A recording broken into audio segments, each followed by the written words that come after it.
నీ పెదవులతో మాట్లాడాలని పనిగట్టుకు వచ్చా, నీ పదములతో ఆటాడాలని పరిగెత్తుకు వచ్చా.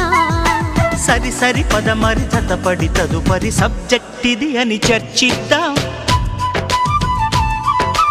అర్జెంటుగా కథ కదిలిద్దాం. కలిగే అవసరమేదైనా కలిసి తీర్చుకుందాం. నీ పదములతో